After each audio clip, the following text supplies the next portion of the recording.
क्या ये खतरा एलिमिनेट हो सकता है या ये रिड्यूस हो सकता है? अब हम इसके ऊपर जो है डिस्कशन करेंगे। एलिमिनेट इसे कहा जाता है कि आप रोड के ऊपर काम कर रहे हैं, आप पूरे रोड को जो है क्लोज कर दें, ना गाड़ी आएगी। जब गाड़ी नहीं आएगी तो आपको किसी चीज की टक्कर ही नहीं लगेगी। सबसे बेहतरीन तरीका या तो ये है कि if you are doing something and it hurts, don't do it. आप एक काम कर रहे हो, आपको चोट लग रही है, नहीं करो, आप रोड पे नहीं जाओ। ये भी तो एक ऑप्शन है ना। या दूसरा ऑप्शन ये है कि आप रोड को क्लोज कर दें।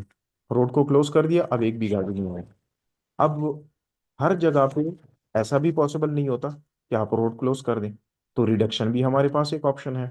ठीक है। अब हमने क्या करना, जहाँ पे हम कंस्ट्रक्शन का, रिनोवेशन का या एक्सकेवेशन का या डिसमेंटलिंग का काम करते हैं रोड के ऊपर, तो हम 1 किलोमीटर पहले, तामीराती काम शुरू होने से पहले, या जहाँ पे हम एक्सकेवेशन कर रहे हैं उससे 1 या 2 किलोमीटर पहले हम रोड के ऊपर क्या रख देते हैं, सेफ्टी साइन बोर्ड्स रख देते हैं कि आप अपनी गाड़ी की रफ्तार को कम रखिएगा, आगे तामीराती काम जो है वो हो रहा है बेसिकली। अच्छा, तो अब देखिए, if the hazard can not be eliminated और reduced, workplace precautions should be put in place. बाज़ औक़ात ऐसे होता है कि काम करने वाली जगह के अंदर हम एलिमिनेशन को अप्लाई करते हैं, खतरा खत्म हो जाता है। बाज़ औक़ात ऐसे होता है कि एलिमिनेशन अप्लाई नहीं होता, हम रिडक्शन को अप्लाई करते हैं, लेकिन बाज़ औक़ात ये दोनों भी काम नहीं करते। तो फिर हम क्या करेंगे, आपका सब्जेक्ट आपको बता रहा है कि workplace precaution should be put in place. वो और भी हमारे पास बहुत सारे ऐसे एहतियाती तदाबीर हैं जिनको अब हम डिस्कस करेंगे। जैसे कि आपका सब्जेक्ट आपको बता रहा है कि introduce a work place precautions in this order, add a barrier between you and the hazard. आप रोड पे जहाँ पे काम कर रहे हो, पूरे रोड के ऊपर तो आप काम नहीं कर रहे हैं ना, मिसाल के तौर पे रोड के एक साइड पे, एक कॉर्नर पे एक गड्ढा है जिसे आपने फिल करना है। तो आप ऐसे करें कि सेफ्टी कोन्स लगा दें। क्या करें, सेफ्टी कोन्स लगा दें। यहाँ से गाड़ियां भी गुजरेंगी और यहाँ पे आप सेफ तरीके से अपना काम भी करोगे। बात की समझ आ रही है? तो कोई भी आपको हिट नहीं करेगा। तो ये भी हमारे पास एक सेफ्टी प्रिकॉशन हुआ। ये भी एक वर्क प्लेस प्रिकॉशन बोलते हैं या सेफ्टी प्रिकॉशन बोलते हैं, वट एवर यू लाइक आप इसको कॉल करें। ठीक है, इससे भी हमारी प्रोटेक्शन हो जाती है। Insist on a safe system, sorry, एक मिनट, एक मिनट, मुझसे जूम इन हो गया। Insist on a safe system of work. या तो आप ऐसे करें कि हमारे पास खतरों को काबू करने के लिए एक और लाहा अमल भी है। हमने इस स्लाइड के ऊपर एक चीज को डिस्कस किया, एक बैरिकेशंस को, और बैरिकेशंस के अलावा हमारे पास एक है safe system of work. Safe system of work किसे कहा जाता है? काम करने का सही तरीका और सलीका जो कि आपको कंपनी समझाएगी, इसको वर्किंग प्रोसीजर्स भी कहा जाता है। अगर इसकी मैं थोड़ी सी आउटलाइनिंग करूं तो वो कुछ ऐसे होगी कि safe system of work defines how the activities should be carried out to minimise the risk. Safe system of work written procedures होते हैं जो कि कंपनी की तरफ से बनते हैं। इसके अंदर हम वर्कर को एजुकेट करते हैं कि आपका काम क्या होगा, आपका काम कितने मराहल के ऊपर मुश्तमिल होगा, आपके काम के साथ जुड़े हुए खतरात क्या होंगे, और उसमें हम आपको सेफ्टी प्रिकॉशंस या आपने अपनी प्रोटेक्शन कैसे करनी होगी, आप एक इक्विपमेंट को कैसे यूज करेंगे और आप कितना वक्त काम करेंगे। तो बेसिकली ये क्या हुआ, वर्किंग मेथड्स हुए जिसमें आप वर्कर को जिसके अंदर आप वर्कर को एजुकेट करते हैं, उसकी नफ्सियात को बदलने की कोशिश करते हैं कि वो एक सेफ तरीके से काम करे। The best risk controls are those that do not rely on you. देखिए, याद रखें, हम आयुष के अंदर एक स्टैंडर्ड पढ़ाते हैं, आयुष एमएस, उसका चैप्टर नंबर 3 क्वेश्चन नंबर 2 है कि वो कंट्रोलिंग मेजर्स या मेजर्स, वो एहतियाती तदाबीर जिसमें वर्कर की मर्जी शामिल हो जाए, वो बहुत ज़्यादा कमज़ोर हो जाते हैं, बजाय इसके कि जिसमें वर्कर की मर्जी शामिल ना हो। The best risk controls are those that don't rely on you. हमारे पास सबसे बेहतरीन एहतियाती तदाबीर या तदबीर वो है जिसमें वर्कर की मर्जी शामिल ना हो। जैसे कि मिसाल के तौर पे मैं आपको एक मिसाल देता हूँ, जैसे कि safety helmet, gloves, boots, jacket और बेल्ट, इसमें वर्कर की मर्जी शामिल है। आपने वर्कर को ग्लव्स और बूट्स दिए, सुपरवाइजर थोड़ा सा इधर उधर हुआ, वर्कर ने ग्लव्स भी उतार दिए, वर्कर ने सेफ्टी हेलमेट भी उतार दिए। वर्कर हाइट पे काम कर रहा है, आपने उसको बेल्ट प्रोवाइड की है, सुपरवाइजर के सामने उसने बेल्ट पहनी है, सुपरवाइजर इधर उधर हुआ, थोड़ा सा वॉशरूम गया या कैंटीन में गया या मिसाल के तौर पे किसी भी जरूरी काम से ऑफिस में गया, और वर्कर ने बेल्ट उतार दी, तो वो कंट्रोलिंग मेजर्स जिसमें वर्कर की मर्जी शामिल हो जाती है वो बड़े कमजोर होते हैं। और बेसिकली मैं बात कर रहा हूँ पर्सनल प्रोटेक्टिव इक्विपमेंट्स की, ज़ाती बचाव या तहफ़्फ़ुज़ के लिए जो औजार इस्तेमाल होते हैं, जैसे कि हेलमेट, जैसे कि ग्लव्स, जैसे कि बूट्स।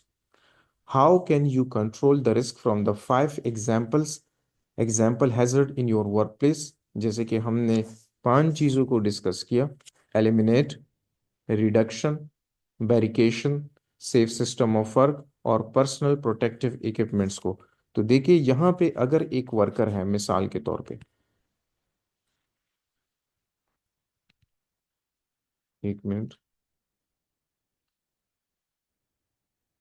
अच्छा देखिए मिसाल के तौर पे, जैसे कि हमने प्रीवियस स्लाइड के ऊपर भी डिस्कस किया कि यहाँ पे आपने एफएलटी को के ऊपर जो है लोड कैपेसिटी बढ़ा दी, ओवरलोडेड कर दिया, तो खदशा है किसी के ऊपर भी गिर सकता है। या तो एलिमिनेट करें या तो रिड्यूस करें, ठीक है। या जहाँ पे एफएलटी ऑपरेट हो रहा है वहाँ पे आपने सेग्रीगेशन कर देनी है। सेग्रीगेशन का मतलब ये है कि एफएलटी ऑपरेशन के लिए अलहदा रूट और पैदल चलने वाले लोगों के लिए अलहदा रूट, जैसे कि फुटपाथ और रोड होती है। फुटपाथ जो है वो आम पेडेस्ट्रियन के लिए होती है, आम लोगों के चलने फिरने के लिए, और रोड जो है वो गाड़ियों की आमदोरफ्त या चहल पहल के लिए होती है। बात की समझ आ रही है? और या तो यहाँ साइट पे काम करने वाले वर्कर्स को आप हेलमेट, ग्लव्स और बूट्स प्रोवाइड कर दें। इसी तरह से देखिए किसी ऑफिस एनवायरनमेंट में कोई भी हेलमेट और ग्लव्स बूट्स नहीं पहनते, सेफ्टी हेलमेट, ग्लव्स, बूट्स की मैं बात कर रहा हूँ। यहाँ पे आपको चाहिए कि अगर एक शेल्फ की कोई भी ड्रॉर ओपन है तो आप उसको बंद कर दें, सेफ सिस्टम ऑफ वर्क के ऊपर काम करें, डिसिप्लिन के ऊपर काम करें, दूसरों को भी डिसिप्लिन समझाएं। बात की समझ आ रही है?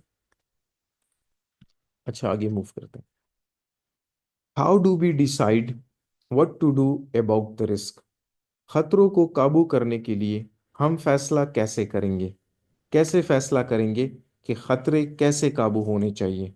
क्या उसके लिए हमारे पास कोई एक माहिरीन के मुताबिक कोई मॉडल है, उनकी कोई रिकमेंडेशन है, या उनका कोई ऐसा मॉडल है जिसको हम फॉलो करें और उसी के मुताबिक चलें?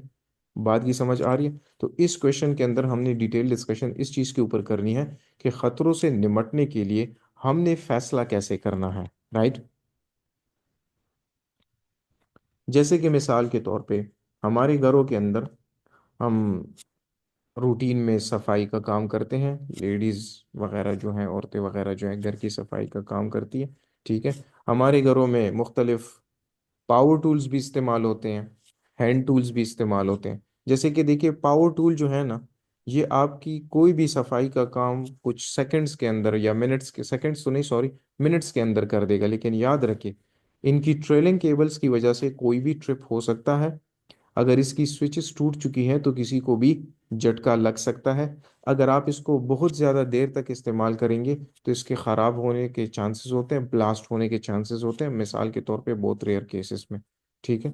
तो चले इसको इस्तेमाल नहीं करते, इलेक्ट्रिकल इक्विपमेंट को इस्तेमाल नहीं करते। क्यों? क्योंकि इसमें अगर कंफर्टेबिलिटी ईज है तो उसी के साथ साथ इसमें खतरात भी बहुत ज़्यादा हैं। There is a risk of electrocution as well. इसमें झटका भी लग सकता है, इसकी ट्रेलिंग केबल की वजह से कोई टोकर भी खा सकता है, स्विच अगर टूटी हो तो ये भी खतरे वाली बात है।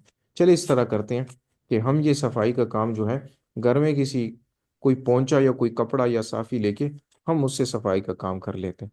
लेकिन फिर याद रखिए आप मैनुअली किसी भी काम को करेंगे, फर्श की सफाई का काम खुद करेंगे, ठीक है ना, तो ये तो एक टाइम बहुत ज़्यादा लेगी, टाइम कंज्यूमिंग होगी। और दूसरा इसके साथ जो, अच्छा वही सॉरी, रियली सॉरी, ये मैंने क्लिक नहीं किया था। एक तो ये टाइम बहुत ज़्यादा लेगी जब एक एक जगह पे आप जाएंगे, बजाय इसके कि मशीन से आप एक काम करेंगे तो वो बड़ा क्विक हो जाता है। तो मैनुअली किसी भी काम करने में आपका बड़ा टाइम लगता है, टाइम कंज्यूमिंग होती है। और दूसरी बात यह है कि इसके साथ आपको क्या होगी, एमएसडी फैक्टर। एमएसडी फैक्टर किसको कहा जाता है? अपने साथ थोड़ा सा नोट कीजिएगा। एमएसडी कहा जाता है मस्क्यूलो स्केलेटल डिसऑर्डर। देखिए इंसान के जिस्म में क्या है, हड्डियां और गोश्त है, ठीक है। जब आप कोई भी ऐसे काम करेंगे जिसमें आपकी बॉडी बेंडिंग पोजीशन में होगी, ठीक है, जैसे कि आप पोंछा लगा रहे हैं, आप बर्तन धो रहे हैं, ठीक है। या आप कोई सैनिटरी या प्लम्बिंग का या मैकेनिकल काम कर रहे हैं या कोई बोर्ड फिक्स कर रहे हैं, तो याद रखिए आपके मसल्स, लिगामेंट्स, जॉइंट्स में पेन होगी। बात की समझ आ रही है?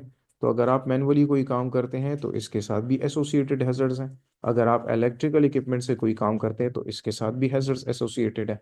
तो क्या किया जाए? अब हम इसके ऊपर